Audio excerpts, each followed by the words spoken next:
낯선 말씀 구절이 되실 수 있겠습니다. 그죠? 역대상 말씀은 그렇게 많이 우리가 접해보지는 못했던 얘기인데요. 사랑하는 삼보의 가족 여러분, 지난 3일 동안도 모두 평안하셨습니까? 저는 사실 3일 동안 그렇게 길게 느껴지지 않고요. 어제 자고 났더니 다시 뵌 것 같아요, 느낌이. 왜냐하면 아침에 운전을 하면서 출근을 할 때에 제 집에서, 그러니까 사택에서 나와서 저 큰 길까지 나가는 동안은 꼬박 기도할 수 있는 참 좋은 길이거든요. 엊그젠 비가 많이 와서 거기 늘 물 고이는 데 있지요? 거기가 하수가 그냥 이렇게 흘러넘쳐요. 그러면 기도를 하다가 있고 하다가 또 그냥 기도하고 가면 됩니다. 자동차 물에 떠내려가진 않으니까요. 그렇게 기도해서 그런지 여러분을 다시 뵙는 이날, 저는 다시 삼보의 권속들, 제 기도 속에 있는 여러분을 뵙는 것 같아서 반갑기 이를 데가 없습니다. 목사님은 베트남에서 잘 지내고 계십니다. 그런데 그렇게 그 성향이 또 그러셔서 그런지 그렇게 크게 즐거워하지 않으셔요. 사진마다 그냥 보통 분들은 뭐 이렇게 찍으시는데 목사님 항상 그냥 그대로 가만히 서 있는. 그러니까 이거 안 하는 분 찾으면 목사님이신 거예요. 그냥 그렇게 심심하게 그러나 일정들을 소화해내시고 뭐 총회장님, 노회장님과 함께 지내시고 계신 모습을 보고 있습니다. 제가 사역하는, 그러니까 하나님께서 너는 여기서 일하라라고 묶어두신 자리가 학교이다 보니까 그곳에서 하루에 많게는 10시간도 넘게 있어야 되고요. 가고 오는 시간까지도 하나님이 그 길로 계산해 주신다면 10시간은 훨씬 넘잖아요. 그래 놓으니까 모든 묵상, 말씀의 그 그리고 말씀의 흐름이 학교를 중심으로 생겨나는 것은 사실인 것 같아요. 그래서 다시 부득불 이것을 예화로 드는 것을 용서하시고 들어주셨으면 감사하겠습니다. 지난 6월 12일부터 14일 2박 3일 동안은 학교가 조용했어요. 여학생들 학교니까 안 시끄러우실 것 같죠? 아닙니다. 귀가 아파요. 떠나가요, 학교가. 그런데 6월 12일부터 14일 동안은 학교가 아주 조용했어요. 무슨 일이 있었냐면요. 말 그대로 이걸 이제 교육 용어로 소규모 테마 교육 여행이라고 아주 길게 말하는데요. 저희가 그렇게 해서 문서를 만들었는데요. 소규모 테마 교육 여행. 그런데 이걸 딱 줄여서 뭐라고 그러냐면 수학여행이라고 해요.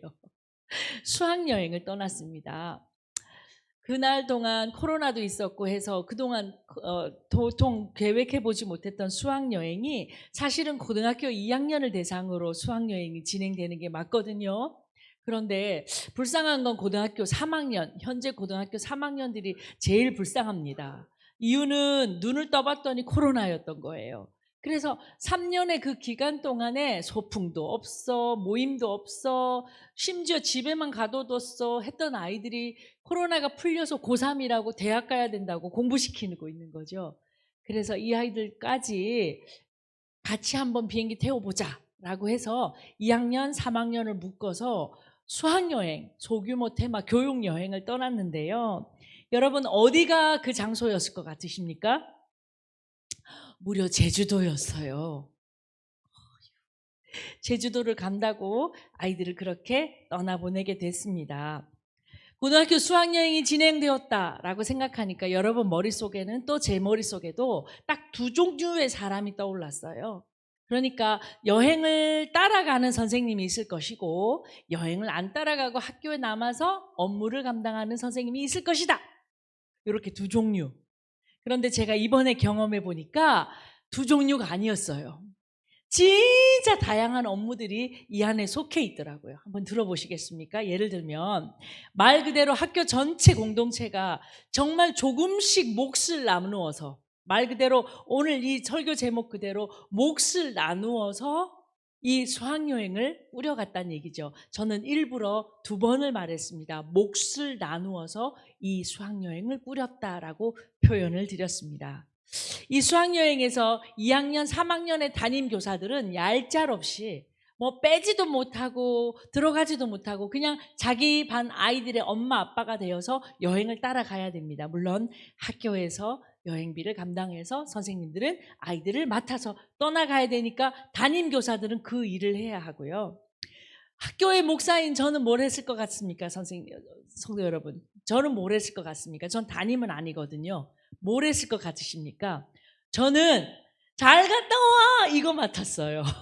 그래서 김포공항이 사람들이 그렇게 저를 업무를 준 이유는요. 목사이기도 하거니와 김포공항이 김포에 있는 줄 아는 거죠. 그래서 제가 맨날 자랑을 하거든요. 여러분은 버스 타고 학교 오십니까? 제주도 저는 마을 비행기입니다. 막 이렇게 하고 장난을 치는 이유는 김포공항하고 김포가 가깝다라는 거, 그 누구보다도 가까우니까 목사님은 그냥 출근하시면서 마침 아이들이 9시, 10시 비행기였거든요. 2학년은 9시, 3학년 10시. 함께 보내지 않는 게 교육부의 지침이었습니다. 해서 가서 1시간만 대기했다가 안녕 해주세요. 그런 것도 제가 제일 잘하거든요. 그래서 제가 하겠다고 하고 일찌감치 김포공항으로 출근을 했지요. 김포공항에 앉아 있으니까요. 저기서부터 웬 하얀 소복 입은 군단들이 들어오는 거예요. 이 일본 게이트에 엔젤리나 뭐 하여간 그 커피숍 앞에서 만나기로 했는데 그냥 거기서 제가 대기하고 있는데 하얀 소복을 입고 아가씨들이 들어오더라고요. 그래서 이 좋은 날 웬 하얀 소복인가 생각했더니요. 제주도 푸른 바다에는 하얀색 원피스가 사진이 그렇게 잘 나온대요. 그래서 애들이 전부 흰 옷 가라를 입고 왔는데요. 제 눈엔 꼭 저기 전설 따라 삼천리에 나오는 것. 그래서 왜 전부 이렇게 맞춰 입었니? 라고 물었더니 제주도 푸른빛에는 하얀색 옷이 잘 맞는데요. 그러면서 여기 삐져나오는 살은 정리가 안 돼가지고요. 그런데도 날씬하게 입고 나타나서 앞으로 돌고 뒤로 돌고 자기 어떠니에요. 자기 사진 찍으래요. 예쁘다 하면서 사진 찍어줬죠. 이렇게 하면서 아이들을 안녕 떠나보내고 나니까 와 한꺼번에 한 200명 정도를 비행기 태우니까요. 얼마나 신이 나던지요, 저도. 그런데 선생님들 중에 장난기가 슬슬 발동했지요. 아이들이 18, 19이나 됐지만 머리털 나서 처음 비행기 타는 아이들도 왕왕 많이 있었어요. 남자 선생님들, 체육 선생님들이 괜히 장난기가 발동해서 비행기 탈 때 신발 벗고 신발 주머니에 넣고 탄다, 너희 알아라 그랬더니 애들이 긴가민가 설마 그걸로 속지는 않았는데요. 그렇게 놀려먹었었어요. 그러니까 애들이 자기 신발을 이렇게 내려다보더라고요. 그렇게 하면서 아이들을 떠나보내고 학교로 왔더니 그때로부터 언니들 가고 났는데 공부할 맛이 나겠습니까? 1학년들이? 언니들이 요란하게 화장하고 떠났는데 공부할 맛이 나겠어요? 그래서 첫날은 사제동행 소풍의 날로 삼았지 뭡니까? 그래서 아이들을 뒤뜰에서 고기 구워 먹였어요. 그러면 또 저는 저 역할 뭘까요? 고기 굽는 일에 가서 상추 쌈 뜯어서 그 뒤에 텃밭에 상추 뜯어서 밥 지어서 아이들과 함께 1학년 아이들과 고기 파티를 했습니다.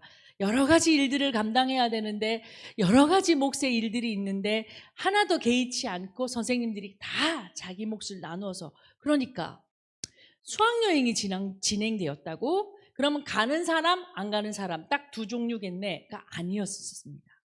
남아있는 1학년들 고기 먹이는 사람, 가는 길에 잘 다녀오라고 손 흔들어 주는 사람, 따라 나서는 사람, 따라 나서서도 아이들 짐 지키는 사람, 따라 나서서 아이들과 함께 사려니 숲길을 걸어가면서 설명해 줘야 되는 선생님, 참말로 많은 선생님들이 각자 각 요소에서 투입되어 일을 하더라는 것을 이번에 발견하게 됐어요. 그러면서 제 머릿속에 한 가지 떠오르는 이미지가 있었습니다. 마치 요즘 수박이 참 맛있던데요. 농협이나 마트에 가서 커다란 수박 하나를 사오지요. 그러면 그 수박을 그대로 통째로 여기서부터 사과 깎듯이 깎아 잡수시는 분 계신가요?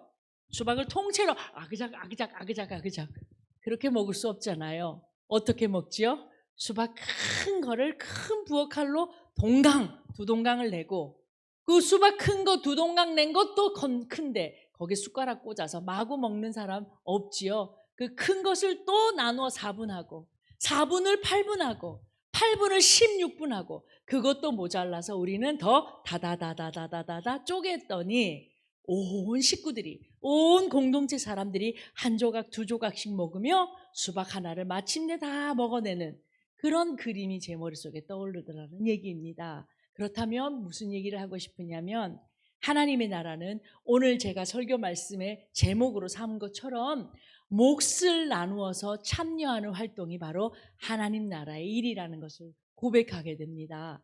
하나님이 왜 모르시겠습니까? 걸출한 목사님 한 사람, 그냥 능력 많은 장로님 한 사람, 아니면 기도를 세게 하는 권사님 몇 사람이면 하나님의 일을 할 수 있도록만 조성하셨다면, 기도도 많이 못하는 저는, 능력 있는 목사가 못 되는 저는, 그렇게 걸출한 장로님이 아닌 우리는 무슨 일을 감당하며 하나님의 일에 참여할 수 있겠습니까?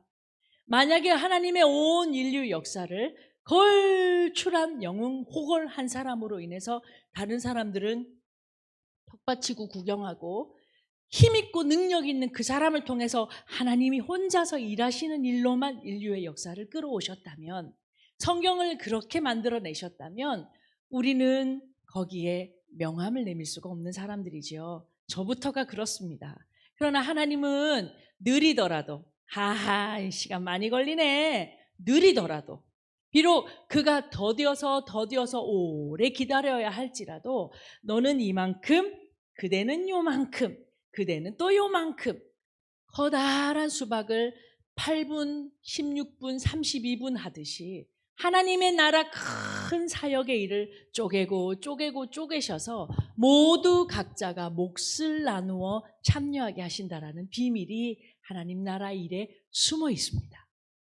그리고 몫을 나누어 참여한다, 이 표현이 너무 좋아 보이신다면 이것은 제가 생각해낸 것이 아닐 겁니다. 맞습니다. 제가 생각한 것이 아닙니다.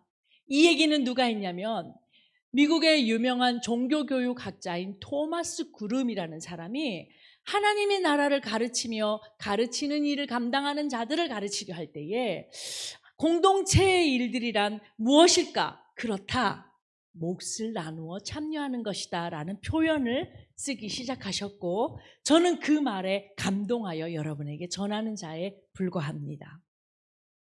오늘 우리가 하나님의 말씀을 읽었지요. 역대상 29장입니다.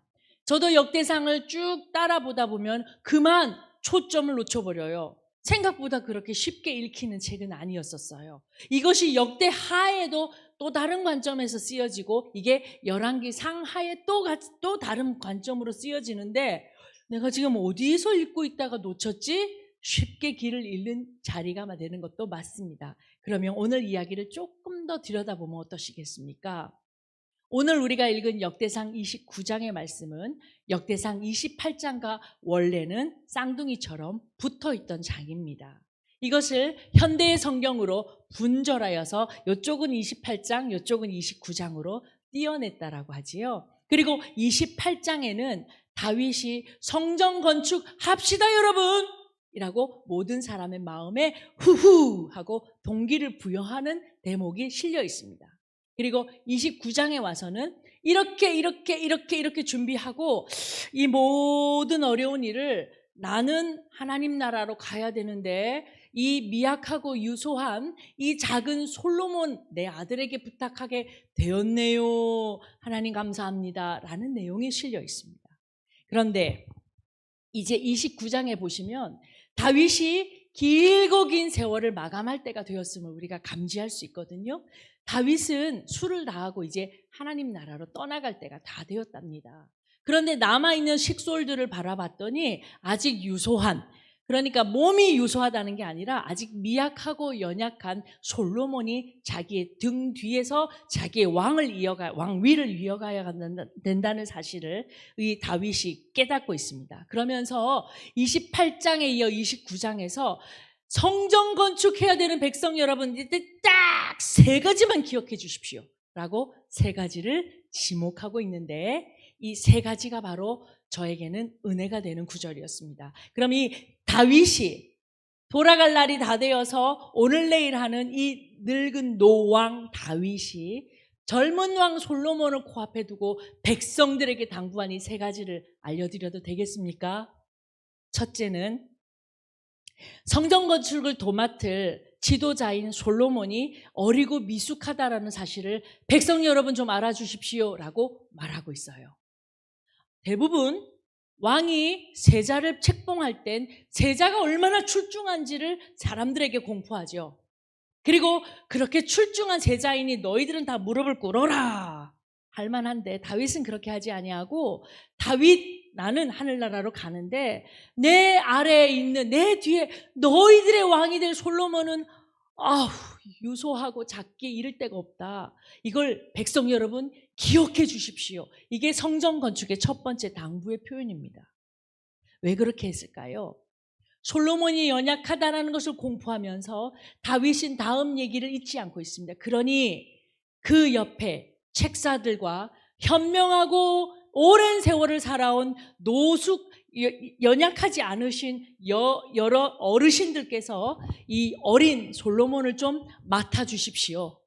그에게 현명한 지혜를 주시옵시고, 백성 여러분은 순종하는 마음으로 이 왕의 연약함을 마음으로 품어 그 길을 함께 가주십시오. 이 다윗의 유언과 같은 말을 저의 설교의 제목으로 비추어서 말하자면, 솔로몬은 왕의 몫을 감당할 터이니 현명한 책사 여러분들과 그리고 어르신 여러분들과 순종하는 백성 여러분은 여러분의 몫을 감당해 주십시오 라고 유언을 남기는 것 같습니다. 그 위대한 이스라엘의 성전은 이렇게 지어지기 시작하는 거죠. 두 번째 당부도 잊지 않습니다. 사실 다윗은 부자였거든요. 두 번째 당부는 내가 이 모든 성전 건축의 밑바탕 될 만한 재물을 다 마련해 두었습니다. 이 말을 다시 저의 설교의 제목으로 바꿔서 말하라면, 나는 선대왕으로서 내 몫을 다 했습니다 라고 성경에 기록하고 있어요. 왕이 아무것도 안 하고 호주머니에 손 꾹 질러놓고 여러분 하시오 이게 아니라 왕 스스로도 자기의 몫을 다 감당했다라고 성경에 붙박혀 두고 있다는 거죠. 제가 그거 한번 조금 알려드려 볼까요? 놀리실 준비하십시오. 다윗이 성전 건축을 위해 준비한 내용입니다. 29장 2절에 보니까 금, 은, 놋, 철, 나무, 마노, 검은 보석, 채석, 그 외 다양한 보석, 옥도를 준비해 놓고 성전 건축이 요이 땅 시작하면 사용되도록 재물을 다 확보해 두셨어요. 그리고 그것을 이렇게 제가 계산을 해보는 것을 읽게 되었습니다. 놀라운 얘기인데요. 그때 달란트가 3,000달란트, 금이 3,000달란트, 은이 7,000달란트래요. 그러면 이게 무슨 달란트 개념이 잘 안 들어오니까 요걸 제가 한화로 계산해 드릴게요. 한화, 우리나라 이 원화로 계산을 해 볼게요. 한 달란트를 54kg, 금 한 달란트는 54kg이랍니다. 그렇죠? 그러면 금 16만 2,000kg이라고 계산이 나오고요. 은은 37만 8,000kg. 아유, 뭔 얘기요? 그러니까 얼마라는 거요? 그것이 전부 다. 왕이 오늘 성전 건축을 위해 준비한 모든 금액의 토탈 금액을 여러분이 아시는 일시백조억으로 말씀드려 보니까 무려 8조 6천억 원이 나와요. 왕 혼자서 준비한 금액이. 그리고 나서 마지막 당부를 잊지 않습니다. 다윗이 1, 2, 3로 당부했다고 했지요. 마지막 당부는 그러니 백성 여러분, 저도 제 몫을 감당하며 이 많은 것들을 제 힘을 닿는 대로 준비했습니다. 성전 건축을 위해서 여러분도 여러분의 몫을 감당하십시오. 하시되 짊어지고 싶지 않은 짐을 억지로 진양하지 마시고 기쁨으로 감당하십시오 라고 세 번째 당부를 넣습니다. 이 말을 들은 백성들이 모두 제각기 자기 살림에서 일어나지요. 백성, 특별히 이 다윗의 백성들은 다윗과의 깊은 연대와 신뢰관계 속에서 그 다윗이 돌아가기 전에 마지막 당부처럼 성전을 건축하되 백성 여러분도 당신들의 몫을 감당하십시오. 그리고 기쁨으로 감당하십시오. 그 말에 백성들이 내놓은 재물을 또 원화로 계산해 볼까요? 역대상 29장 7절에 이렇게 나와 있습니다. 금 5,000달란트와 금 10,000다릭, 다릭은 페르시아의 화폐 단위입니다. 은 10,000달란트와 놋 18,000달란트, 철 100,000달란트와 갖가지 보석, 이 모든 내용을 원화로 일시백천만 원화로 계산해 보니까 놀랍게도 14조 4천억 원의 가치가 생긴다고 합니다. 여러분은 제가 지금 제 입에서 내놓은 이 액수를 보고 우와, 아무도 우와 안 하셨어요. 근데 우와 하고 놀라셨을지 몰라도 제가 인상적으로 이 단어와 이 공부를 하면서 마음에 깨달았던 인상적인 부분은 다윗이 혼자서 감당할 수 있는 이 부분을, 다윗은 부자였어요. 다윗이 혼자서 하고도 남았을 그 일을 층고를 높이려고 백성의 고열을 빤 게 아니고, 나도 이만큼 할 테니 너희들도 이만큼 하시고, 내가 이만큼 했고 솔로몬이 이 일을 할 테니 여러분도 그 일을 해주십시오 라고 하는, 수박을 쪼개듯이 하나님의 큰 일을, 어떤 일? 성전 건축이라고 하는 큰 일을 낱낱 쪼개어서 분담하게 하고 이것들을 받아서 기쁨으로 자기 사역을 감당했다는 놀라운 이스라엘의 역사가 제게는 너무나 은혜가 되는 현장이었다는 얘기입니다. 이 얘기가 얼마나 기뻤던지 다윗은 29장 9절에 이런 말이 있어요. 백성들을 자원하여 드렸으므로 기뻐하였으니 곧 그들이 성심으로 여호와께 자원하여 드렸으므로 다윗 왕도 심히 기뻐하니라 라고 표현이 되어 있습니다. 그리고 오늘 우리가 읽은 본문은 그 중에 가장 뒷모습으로 하나님께 그 모든 영광을 돌리는 상황, 다윗의 겸손함이 나옵니다. 16절에, 우리가 읽은 말씀 16절에 우리 하나님 여호와여, 우리가 주의 거룩한 이름을 위하여 성전을 건축하려고 미리 저축한, 아까 8조 14조 저축한 이 모든 물건이 다 주의 손에서 왔사오니 다 주의 것입니다 라고, 본인이 준비했고 백성들이 준비한 것이지만 결국 모든 것은 하나님이 하셨다라고 하나님께 영광을 돌리고 있습니다. 하나님의 일들을 함께하는 공동체의 중요한 사인은 서로가 서로의 몫을 기쁘게 감당하는 데 있습니다. 누구 한 사람이 실력 있게 이끌어가는 것이 아니라, 그리고 모든 사람은 구경꾼으로 거기에 참여하는 게 아니라 모두가 작으나 크나 자기의 몫을 기쁘게 어깨에 짊어지고 그 일에 목숨을 걸고 충성을 다하는 그 공동체, 그 공동체는 하나님 사랑하는 신앙의 공동체가 된다라고 감히 고백할 수가 있게 됩니다. 그러면서 오늘 저는 이야기를 조금 더 넘어가는 대목을 이 시간에 둡니다. 고백하면서 기도하면서 이 말씀을 준비하다가 머릿속에 떠오르고 마음속에 두신 또 한 가지의 고백은, 여기에 앉아서 물리적으로 앉아있는 교인들 뿐만 아니라 여러분 매주일 만나고 여러분 안녕하세요, 장로님 안녕하세요, 권사님 집사님 안녕하세요, 이 모임 속에 있는 사람들 아니라 할지라도 하나님의 거룩한 사역이 여기 보이는 이분들에게만 몫을 나누는 것이 아니다라고 하는 부분에 제 신앙의 고백이 들어가더라는 얘기입니다. 무슨 말이냐면, 여러분의 가족들에게까지, 여러분이 몸담고 여러분이 사랑하시고 여러분이 주일날 건강하게 예배하러 올 수가 있게 하시고 3일날도 기억하여 이곳으로 나오게 할 수 있도록 건강하게, 어머니 다녀오십시오, 어머니 오늘 예배 잘 다녀오셨냐고 묻는 아드님, 그리고 이곳에 함께 예배 공동체에 들어있지는 않으나 엄마 아버지가 섬기는 그 하나님을 마음으로 믿고 있는 우리들의 자녀들, 원근각지에 쏟아져 있는 우리들의 모든 식솔들, 권속들, 우리들의 혈육들에게까지 하나님의 거룩한 일에 사역의 쪽이, 몫이 나누어져 있다라는 고백입니다. 그리고 그들은 예배에 나오지 않으니까 하나님이 안 지켜주실 거 아니요? 그들의 그 사랑과 그분들의 그 자녀들의 무한한 사랑과 신뢰와 그 어머니를 향한 존경과 아버님을 향한 존경과 그 기도와 따뜻한 사랑이 오늘 우리를 있게 했기 때문에 우리는 앞서서 하나님의 일을 하는 것이고, 보이지 않는 사람들은 뒤에서 하나님의 일을 하는 것뿐이지요. 그리고 하나님은 위에서 그 모든 것을 계수하여 알고 계십니다. 하여 저는 이런 기도를 하게 됩니다. 하나님, 제가 앞에서 주의 일을 하겠습니다. 주께서 뒤에 있는 내 가족의 일들을 책임져 주십시오. 하나님, 제가 교회를 통하여 드러나 있는 하나님의 일들을 감당하겠습니다.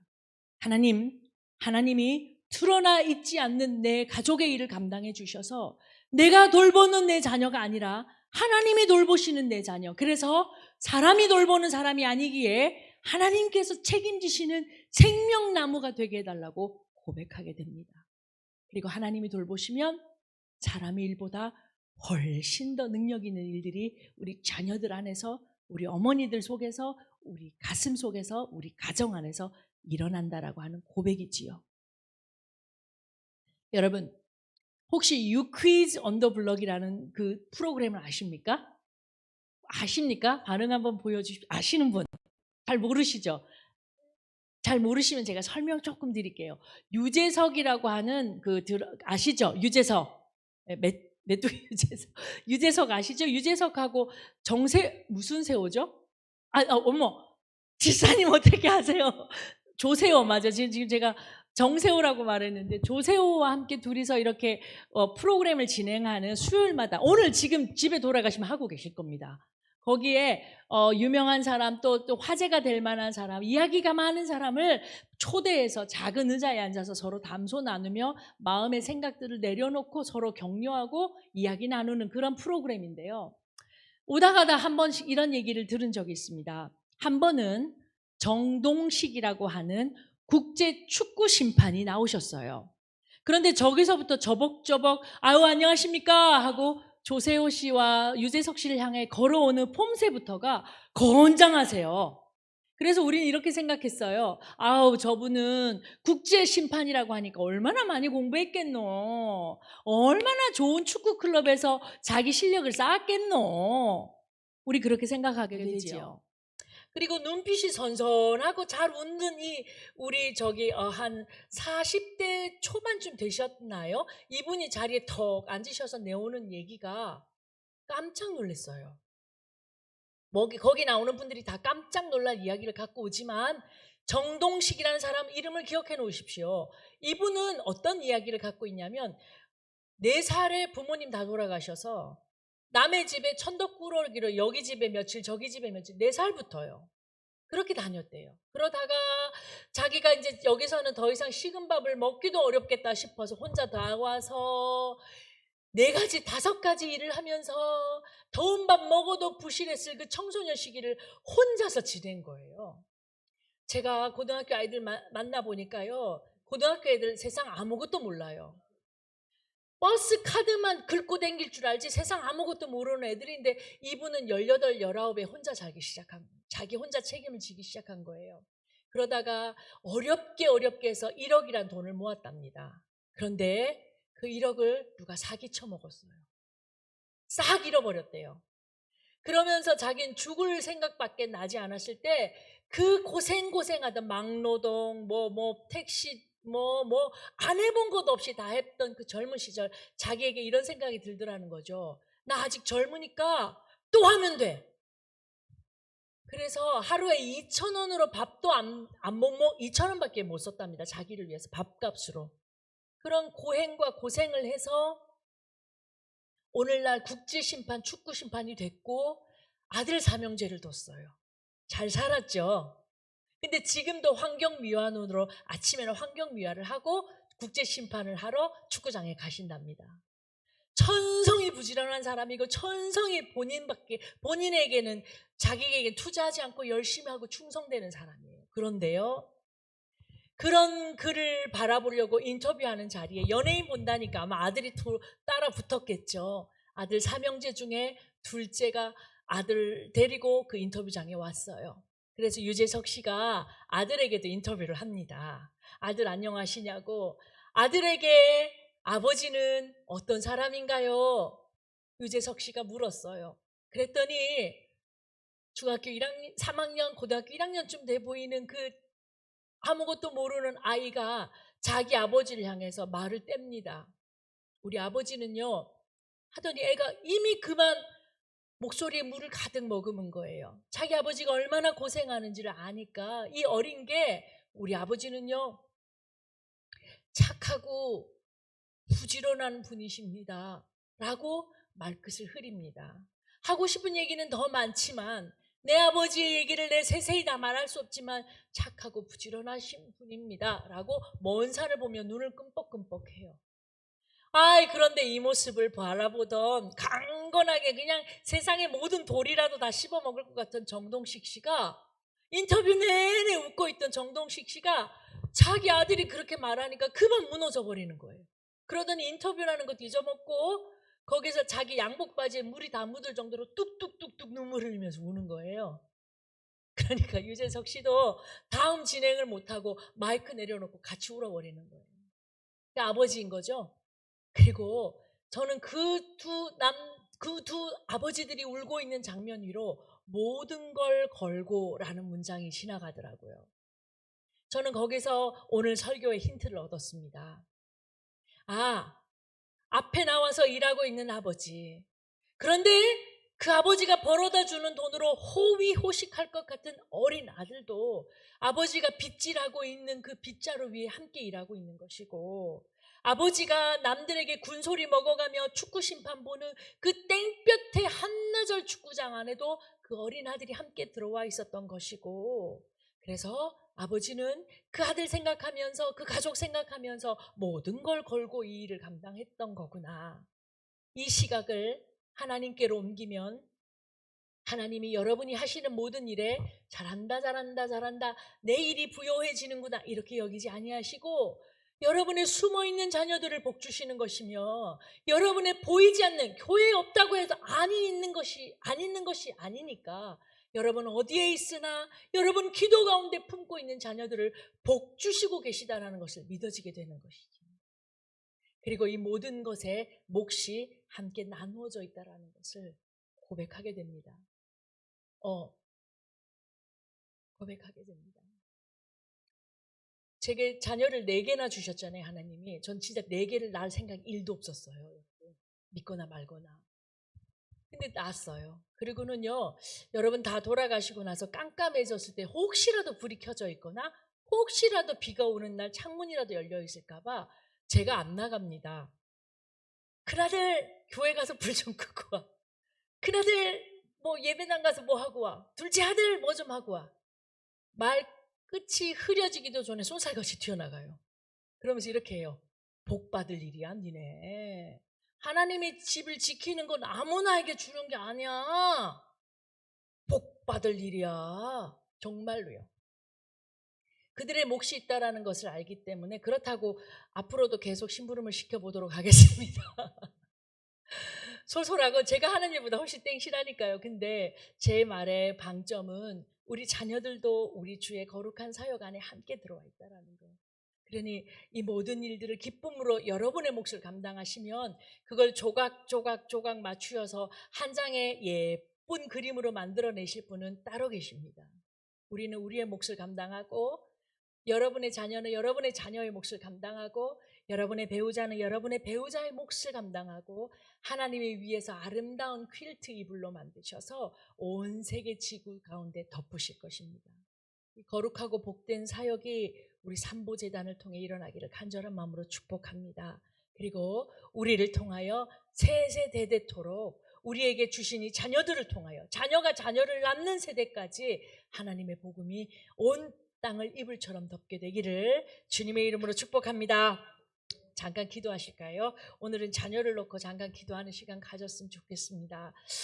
자녀를 놓고 기도할 때 눈물이 납니다. 그렇게 자녀를 두고 기도하면 계속 눈물이 나요. 아마도 우리의 기도를 하나님께서 눈물 가운데 쏟게 하신 데는 이유가 있을 겁니다. 여기 모여 계신 우리 사랑하는 삼보의 가족들은 어머님 아버님을 추억하는 일보다는 되려 자녀를 두고 기도하는 일에 우리의 마음이 쏟아질 수 있을 것 같습니다. 제게는 4명의 자녀를, 여러분에게 몇 명의 자녀를 맡겨주셨나요? 이 자녀들이 분명히 하나님의 몫을 나누어 주의 선한 사역 가운데 나를 통하여, 내 남편을 통하여 사역되고 있음을 여러분 믿음으로 고백하시기 바랍니다. 그리고 하나님의 때에 이 아이들 통하여 이 땅에 위대한 일들이 일어나게 하실 것입니다. 자녀의 이름 부르면서 하나님 다 듣고 계신데 이 하나님의 앞에서 우리 자녀들의 이름 부르며 간절한 마음으로